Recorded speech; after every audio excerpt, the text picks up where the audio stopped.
Education is a purposeful activity directed at achieving certain aims, such as transmitting knowledge or fostering skills and character traits. These aims may include the development of understanding, rationality, kindness, and honesty.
And they trigger downstream immune responses.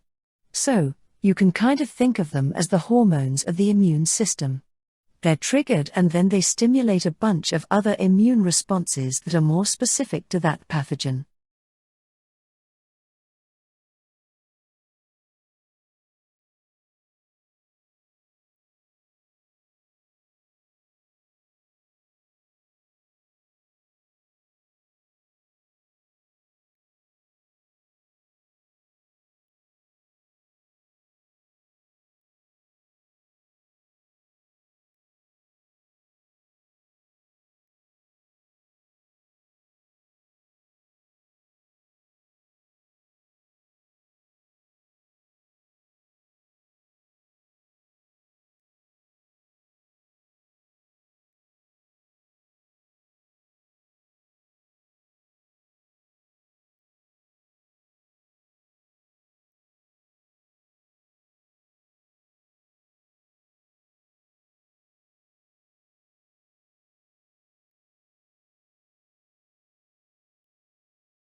By the late 18th century, the British Empire had spread English through its colonies and geopolitical dominance.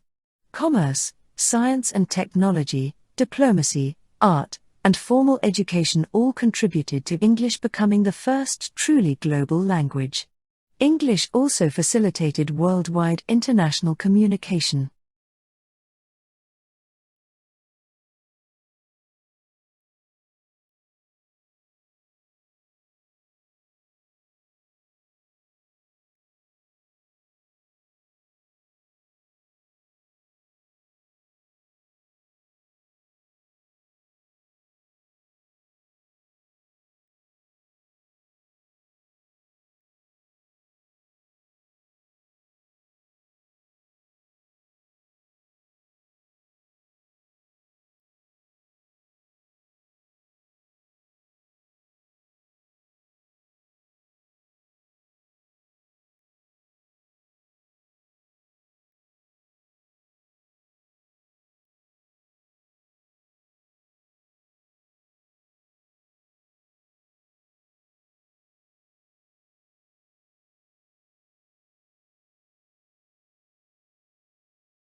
Types of education are commonly divided into formal, non-formal, and informal education.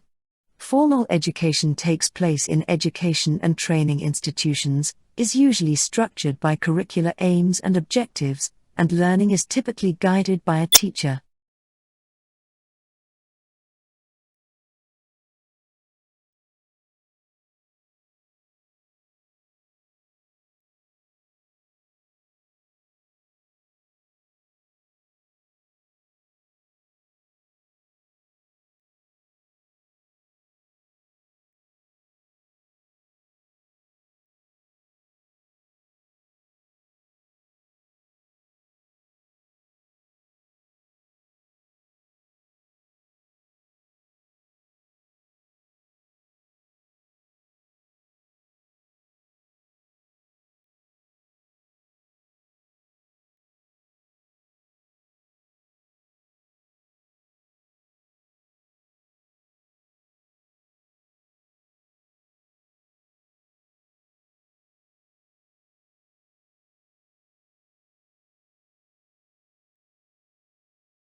As modern English developed, explicit norms for standard usage were published and spread through official media such as public education and state-sponsored publications.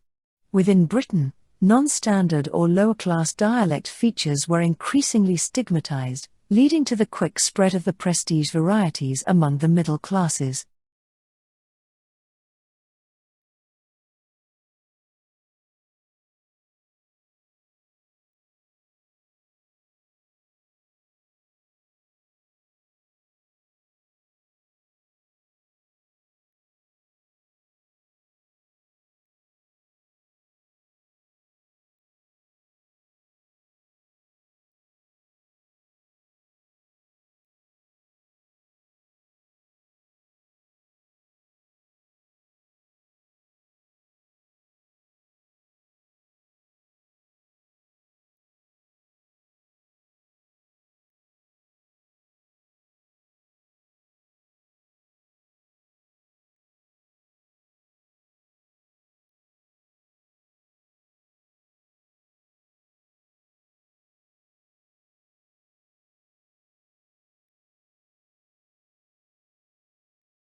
It may be structured according to educational arrangements, but in a more flexible manner, and usually takes place in community-based, workplace-based or civil society-based settings. Any experience that has a formative effect on the way one thinks, feels, or acts may be considered educational, whether unintentional or intentional.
They can quite literally point children in the direction of informative, educational programs. There are some remarkable things for a preschooler to see and enjoy on television, and parents can impart the wonders of it while discouraging undesirable programs.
England continued to form new colonies, and these later developed their own norms for speech and writing.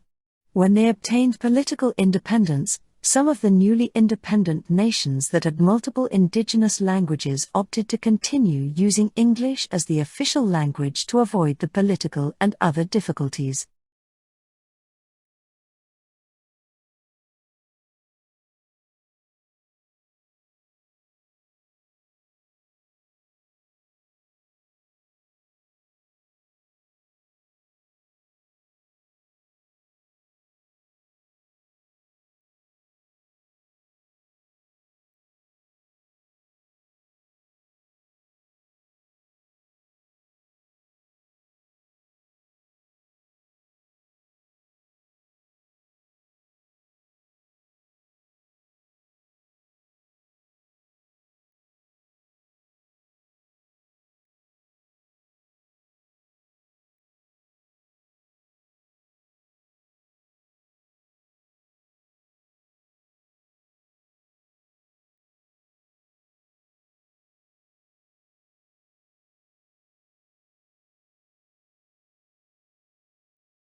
There are movements for education reforms, such as for improving quality and efficiency of education towards relevance in students' lives and efficient problem solving in modern or future society at large, or for evidence-based education methodologies.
English is the largest language by number of speakers. English is spoken by communities on every continent and on islands in all the major oceans. The countries where English is spoken can be grouped into different categories according to how English is used in each country.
Numerous definitions of education have been suggested by theorists belonging to diverse fields.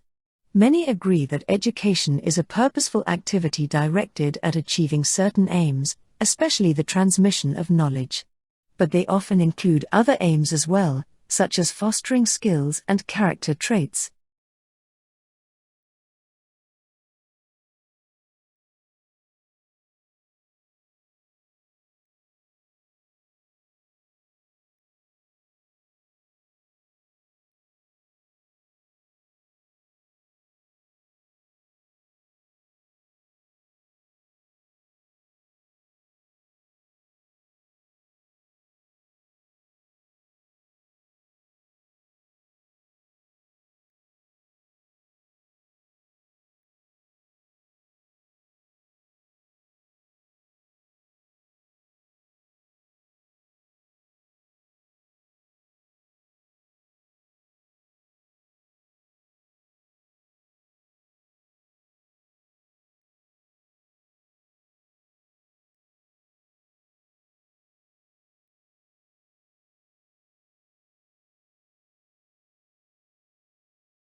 English does not belong to just one country, and it does not belong solely to descendants of English settlers.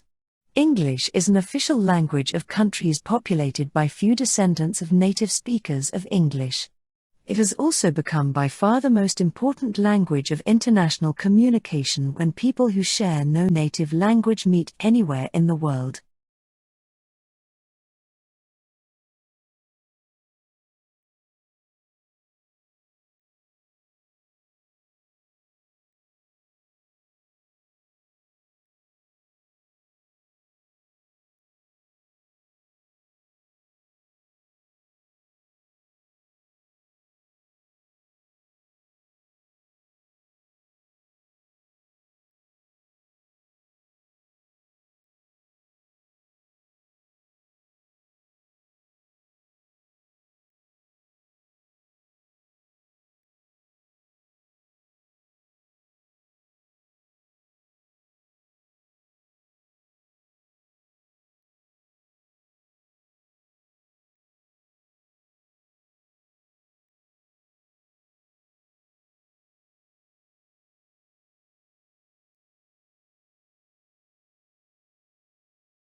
However, there are deep disagreements about the exact nature of education besides these general characteristics.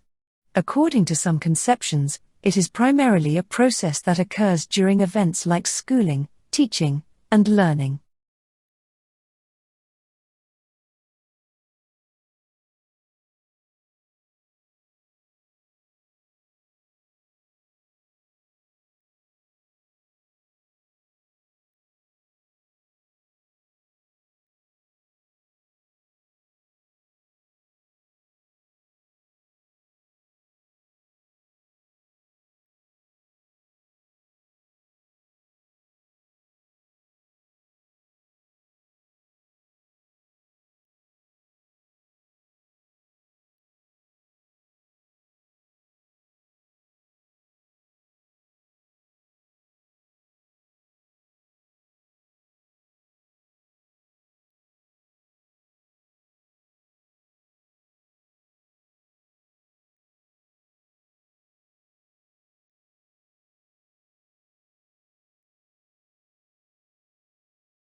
The distinctions between English as a first language, as a second language, and as a foreign language are often debatable and may change in particular countries over time. English is routinely used to communicate with foreigners and often in higher education.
Student-centered definitions, on the other hand, outline education based on the student's experience in the learning process, for example, based on how education transforms and enriches their subsequent experience.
Without engineers, we wouldn't be able to live the way we do.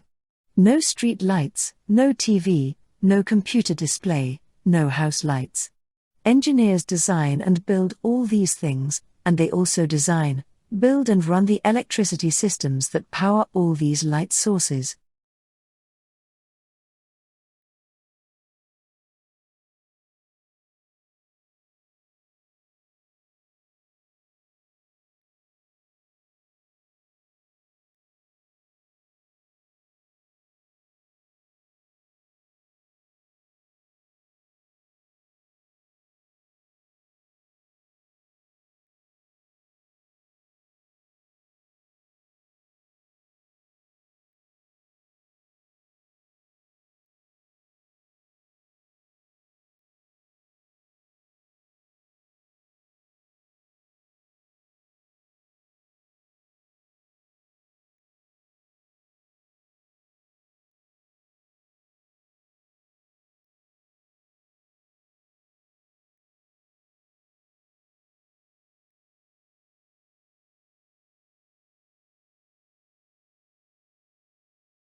Many users of English in the expanding circle use it to communicate with other people from the expanding circle, so that interaction with native speakers of English plays no part in their decision to use the language. Non-native varieties of English are widely used for international communication, and speakers of one such variety often encounter features of other varieties.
Informal education is present in many different settings and happens throughout one's life, mostly in a spontaneous manner. This is how children usually learn their mother tongue from their parents, or when learning how to prepare a certain dish by cooking together.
Spoken English, for example English used in broadcasting, generally follows national pronunciation standards that are also established by custom rather than by regulation. International broadcasters are usually identifiable as coming from one country rather than another through their accents, but newsreader scripts are also composed largely in International Standard Written English.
It has been argued that the motivation responsible for formal education is predominantly extrinsic, whereas it tends to be mainly intrinsic for non-formal and informal education.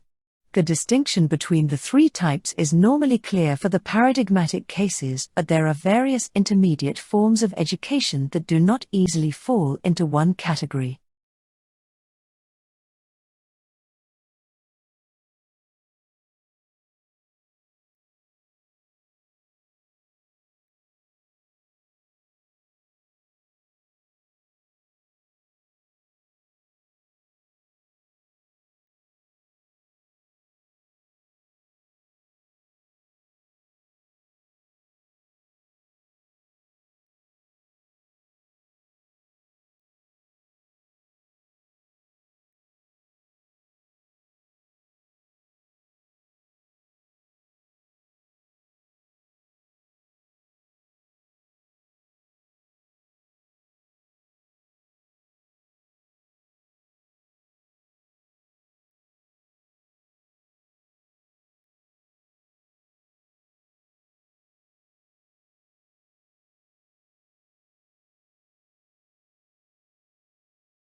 Public ownership can take place at the national, regional, local, or municipal levels of government, or can refer to non-governmental public ownership vested in autonomous public enterprises. Public ownership is one of the three major forms of property ownership, differentiated from private, collective, and common ownership.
Although in most countries English is not an official language, it is currently the language most often taught as a foreign language. In the countries of the EU, English is the most widely spoken foreign language in 19 of the 25 member states where it is not an official language.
Formal education plays a central role in modern civilization. But in primitive cultures, most of the education happens not on the formal but on the informal level. This usually means that there is no distinction between activities focused on education and other activities. Instead, the whole environment may be seen as a form of school and many or all adults may act as teachers.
Hong Kong should renovate technology development through high-level government leadership by informing government decision-making with professional and technical expertise, nurturing human capital and technological talent and facilitating innovation collaboration.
A working knowledge of English has become a requirement in a number of occupations and professions such as medicine and computing.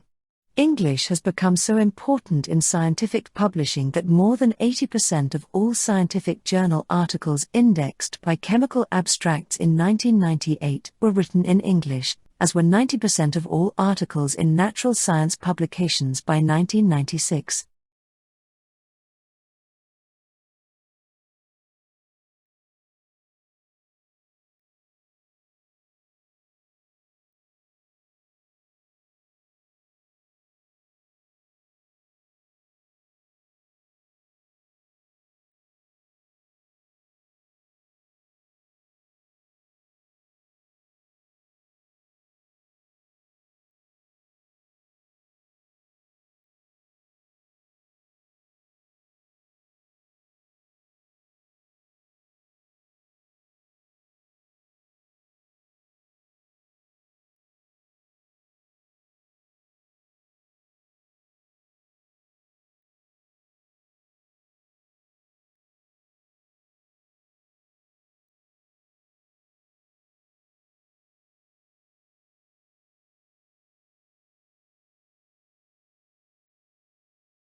Closely related to the distinction between formal and informal education is that between conscious education, which is done with a clear purpose in mind, and unconscious education, which occurs on its own without being consciously planned or guided.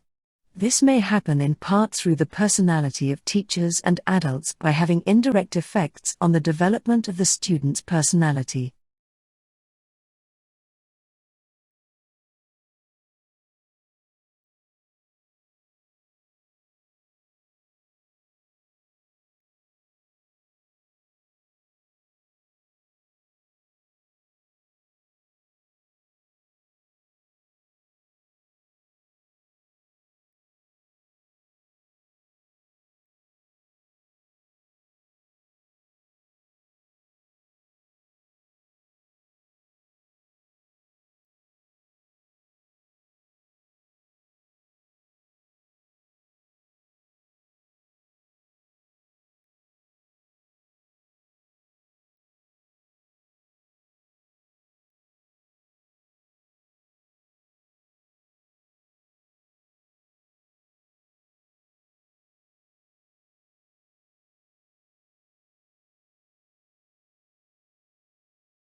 State ownership is advocated as a form of social ownership for practical concerns, with the state being seen as the obvious candidate for owning and operating the means of production. Proponents assume that the state, as the representative of the public interest, would manage resources and production for the benefit of the public.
International communities such as international business people may use English as an auxiliary language, with an emphasis on vocabulary suitable for their domain of interest. This has led some scholars to develop the study of English as an auxiliary language.